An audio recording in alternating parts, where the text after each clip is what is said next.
عمر عبداللہ صاحب, قمر علی آخون صاحب, آپ کے چیئرمین CEC کے, آپ کے ممبر پارلیمنٹ حنیفہ جی, اور سارے جتنے آپ تشریف لائے ہیں, سب کو میں ویلکم کرتا ہوں.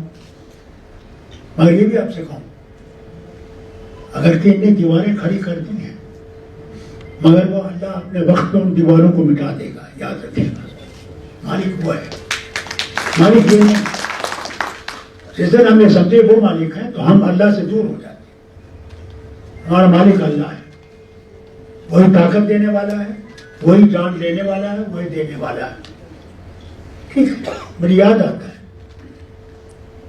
جب وہ ایک ہی ڈسٹرکٹ تھا اور ہم نے دیکھا کتنا ناانصافی آپ کے ساتھ ہوتی تھی. میرے والد نے دیکھا کہ آپ کو تو بالکل ہی بھول گئے تھے. اور مجھے یاد ہے کہ جب آپ کا ڈسٹرکٹ بنا, کتنا شور ایک طرف سے ہوا, ہمیں روک دیا گیا, اور ہم نے دیکھا اس ناانصافی کو دور کرنے کا کوئی اور راستہ تھا ہی نہیں. اور مجھے یاد ہے وزیر اعلیٰ ہو کے جب اندرا گاندھی جی تشریف لائیں کارگل میں, تو میں نے ان سے کہا, گزارش کی, یہ کام کرتا ہے, میں نے ان سے گزارش کی کہ صاحب دیکھیے یہاں کے لوگ کہتے ہیں یہاں ہوائی اڈہ ٹھیک کریے کہ ہم لوگ کی آنا جانا آسان ہو جائے. پھر آپ کا یہ ڈیمانڈ تھا کہ صاحب جس طرح سے انہوں نے لداخ اسکاؤٹس بنائے, کارگل اسکاؤٹس کیوں نہیں بناتے؟ ان کا بھی حق ہے, انہوں نے بھی جنگوں میں ہمارا ساتھ دیا ہے, لڑا ہے. کوئی بھی ان کی طرف سے آپ دیکھیں گے ملٹن نہیں بنا, بھارت کے ساتھ کھڑے رہے, ٹوٹ ٹانگ کے ساتھ کھڑے رہے. یہ چاہتے ہیں یہ اسکاؤٹ بنے, کارگل اسکاؤٹ بھی بنے. اور ریڈیو آپ کو چاہتے تھے کہ سر آپ سے ریڈیو سے تعلق رہے تو کہ آپ کی زبان الگ ہے, آپ کا لوگ تک پہنچنا. اور ہم چاہتے تھے کہ نہ صرف آپ بلکہ جو حصہ ان کے پاس ہے, یہ ریڈیو اس کے ذریعے سے جو ہمارے ساتھی وہاں ہیں ان کو بھی پتہ لگے کہ ہم زندہ قوم ہیں, ہم مرے نہیں ہیں. ہوا کیا؟ کہا نہیں صاحب ہم لداخ اسکاؤٹس میں ہی ان کو لے لیں گے. مسلمانوں سے گھبراتے تھے, آج بھی گھبراتے ہیں. یہ ہماری مشکلات ہیں, اللہ تعالیٰ چاہے کہ یہ دور ہوں. اور مجھے یاد ہے ان کے والد آغا صاحب, وہ اتنے ماڈرن لکنگ تھی. جب آپ لوگوں نے وہاں پہ کارگل میں شور کیا کہ صاحب یہ جو یہاں پہ کلچر کا سینٹر ہے ہمیں نہیں چاہیے, بند کر دیجیے. ان کے والد سے انہیں کہا نہیں یہاں لائیے, یہاں ہم چاہتے ہیں, کیونکہ ہم بہت پیچھے تھے, تعلیم سے پیچھے تھے, ہر چیز سے پیچھے تھے.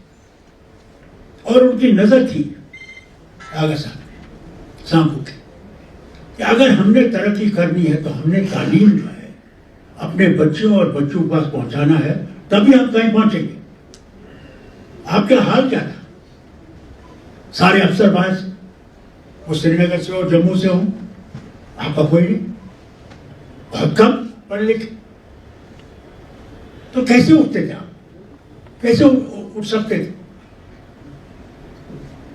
پھر آپ کی ہسپتال کا حال یہ کہ جب وہاں آپریشن کرنا پڑتا تھا تو ہمیں ملٹری والوں سے وہاں وہ اینستھیٹک دینا پڑتا تھا سونوگرافی کرنے کے لیے کہ وہ ڈاکٹر وہاں جو سرجن ہے وہ آپریشن کر سکے.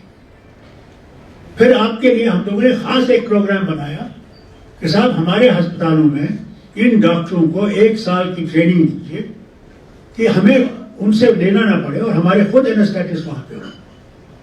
میں نے وہ حالت دیکھی. آپ کیا نہیں تھا, یعنی جیسے کہ آپ انسانوں میں گنے نہیں جاتے تھے, اس حالت میں تھا آپ کی جگہ تھی. یہ تو اللہ کا کرم ہے, شریف گڑھ ڈسٹرکٹ بنایا, آپ لوگوں نے اس کی مدد کی, اور آپ لوگوں کے بچے اب بڑی بڑی تعلیمیں پا رہے ہیں اور کہاں کہاں پہنچے ہوئے ہیں. وہ ہوئے جبکہ ہمارے دماغ. اور میں اسلامیہ اسکول کا بھی شکریہ ادا کرنا چاہتا ہوں. اسلامیہ اسکول میں ہمارے ساتھ کھڑا رہا. یہ ہمیں بھولنا نہیں چاہیے. آج کے لوگوں نے بہت کوشش کی کہ ڈیوائڈ کرنے کی، مگر عام لوگوں نے اس میں مدد نہیں کی. جب بیماری آئی نہ جاتے کس طرح پھر وہ دلی کے ڈاکٹر آئے، رہن وغیرہ پہنچے اپنے کیمپ لگانے کے لیے آپ لوگوں کو، کیونکہ غربت کا حال اتنا تھا. میں تو کئی سالوں سے وہاں گئے نہیں، مجھے پتا نہیں اب کیا حال ہے. انشاءاللہ جس دن عمر صاحب جائیں گے میں خود جانا چاہتا ہوں، میں بھی دیکھنا چاہتا ہوں آپ اتنے سالوں سے کہاں پہنچے. 2002 میں نے حکومت چھوڑ دی. تب سے میں دیکھنا چاہتا ہوں کہ سچ مچ آج میں اس کے بعد یہاں پہ آج پہلی دفعہ یہاں آیا اس کمرے میں. نہیں تو وہ میٹنگ ممبر پارلیمنٹ تھا تو مجھے اوپر وہ میٹنگ کرنی پڑتی تھی. اس کمرے میں کبھی نہیں آیا. یہ اللہ کا کرم ہے. یہاں کے لوگوں نے بھروسہ کیا کہ یہ جماعت جو ہے یہی ان کے مشکلات کو دور کر سکتی ہے. اس میں آپ کو کہوں وہ ہمارے کیوں نہ ازلی دشمن اس جماعت کے، وہ بھی آج کھڑے ہو گئے. اس جماعت کے بغیر ہماری عزت کوئی بچا نہیں سکتا. اور اللہ کا شکر ہے کہ آپ نے بھی ایک متحدہ محاذ بنایا. اگر آپ کی کامیابی ہوئی کہ یہ پارلیمنٹ میں بیٹھے ہیں، یہ تب ہوا جب کہ آپ سب اکٹھے ہو گئے. کوئی فرق نہیں رہا. اس فرق نے اس آواز کو وہاں پہنچایا. نہیں تو مجھے یاد ہے جب مجھے معاہدہ کرنا پڑا کہ صاحب ممبر پارلیمنٹ ہم بنا لیتے ہیں، راجیہ سبھا کی ممبرشپ آپ کو دیتے ہیں، آپ ہمارا ساتھ دیجیے.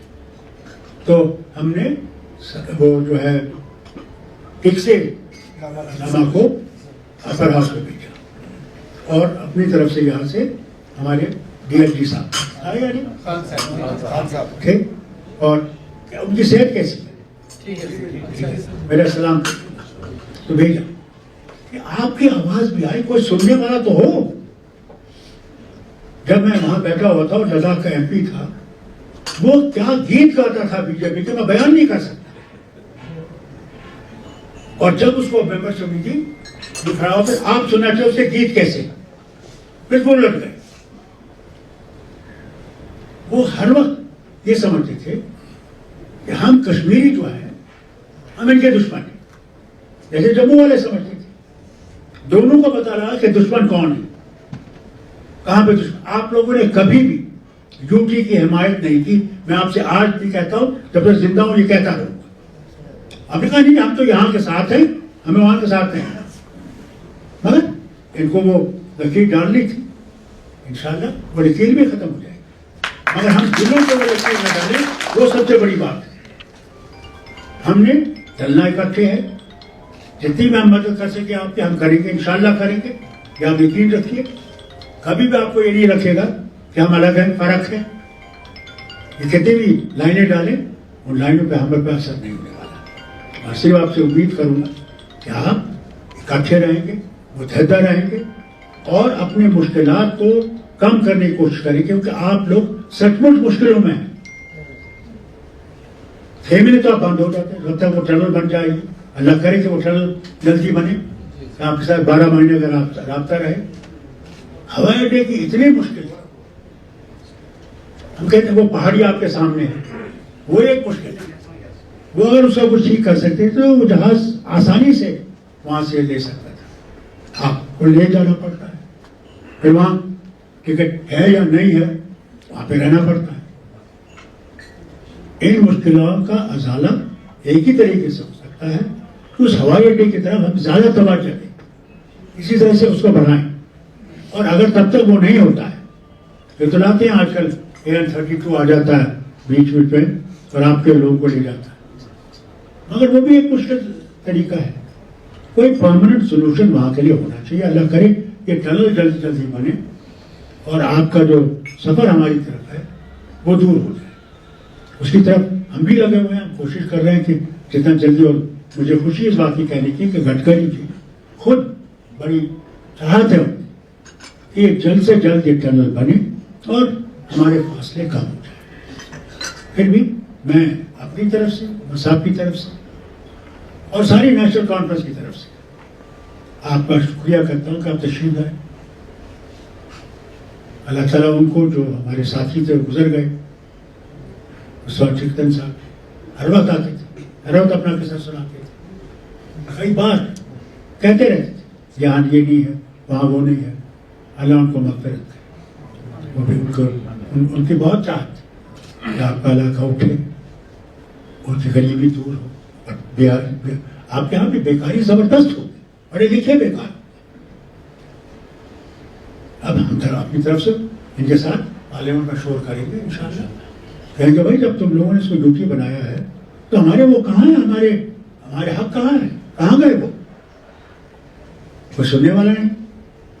یعنی کاؤنسل کو انہوں نے، جو میں آپ سے کہتا ہوں، جو آپ کی آواز تھی، وہ لے کی ہو یا کرگل کی ہو، وہ آپ کی آواز تھی، آپ کے کہنے پہ کام ہوتے تھے۔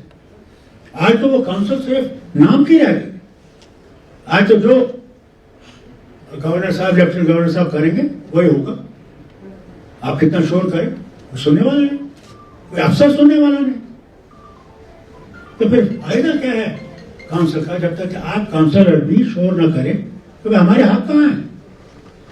آپ نے ہر وقت، میں آپ سے کہوں، ایک آواز سے آپ انہوں نے ہر وقت جگایا ہے۔ کئی بار میں نے دیکھا ان دنوں، ان سالوں میں نے دیکھا کتنی دفعہ آپ لوگوں نے ایجوکیشن کتنے سی لے اور مضبوط کیا۔ اس میں آپ کو لے کا ہاتھ بھی لینا ضروری ہے، اس لیے وہاں بھی آپ کو یہ کوشش کری کہ ان کے بھی وہی حالت، ان کا بھی کچھ بھی نہیں سنا جاتا۔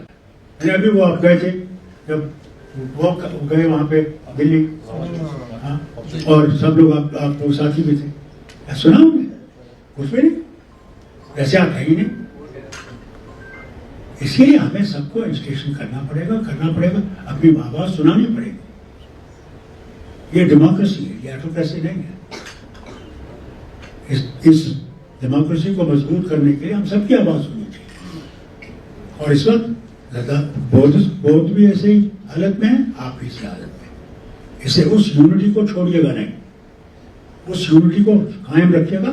آپ اپنی یونٹ بنائیے، بہت ضروری ہے، اس یونٹ کا بھی ان کے ساتھ اچھا سلوک رہے گا انشاءاللہ۔ جیسے عمر صاحب نے فرمایا اور آصف صاحب نے کہا آپ کے سامنے، ہم آپ کے ساتھ دلی لگاؤ ہے، وہ لگاؤ رہے گا، ہم ہر وقت آپ کے ساتھ چلیں گے، جب تک میری جان میں جان ہے، میں کبھی بھی آپ کو بھول نہیں سکتا، میں ہر وقت مجھے یاد ہے ایک بار جنوری میں آیا، اتنی سردی، اللہ نے جان دی، اور گورنمنٹ ہاؤس میں رکھا، اور وہاں وہ رات کو وہ چلاتے ہیں وہ تیل کی بخاری، اس کو بند کر دیا۔ یقین کریں گے میں نے سارے کپڑے جو تھے اوور کوٹ ڈال کے میں بسترے میں گھسا، تب بھی وہ سردی۔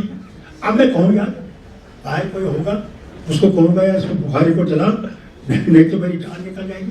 میں نے کہا اس کو کہیں کو جگاؤ، وہ بیچارہ سو رہا ہوگا۔ مگر وہ رات جو میں نے وہ کاٹی میں کبھی بھول نہیں سکتا کہ بوٹ بھی لگا کے بسترے میں گھسا، تب بھی سردی نے مجھے نہیں چھوڑا۔ اس سے بہتر تب میں آپ کے کسی گھر میں رہتا جہاں تب بھی آپ کے گھر اچھی طرح سے گرم رہتے ہیں۔ یہ سرکاری مقام تو ایسے ہی بنائی ہیں ادائی میں جاتے ہیں جیسے ان کو کبھی وہاں رہنے ہی نہیں سکتے۔ چلیے یہ مجھے یادیں ہیں وہاں کی، اور اللہ کرے کہ پھر مجھے اللہ توفیق دے کہ میں وہاں آؤں، آپ سے ملوں، اور عمر جلدی جلدی اس کا فیصلہ کریں اس سے پہلے کہ موسم خراب ہو، جہاں وہاں پہنچیں اور آپ لوگ سے ملے، وہاں پہ آپ کے گھر کو پہ آئے اور یاد کریں پھر سے وہ دن جب میں آیا کرتا تھا۔ اللہ آپ کو سلامت رکھے، خوشیوں سے واپس لے جائے، اور آپ نے جو مبارک دی ہے ہمیں اس کامیابی پہ، یہ کامیابی ضرور ہے مگر کانٹوں کا تاج بھی ہے، کیونکہ جو حالت یہاں 10 سال میں ہوئی ہے میں بیان نہیں کر سکتا۔ اسپتالوں کا حالت دیکھیں، اسکولوں کی دیکھیں،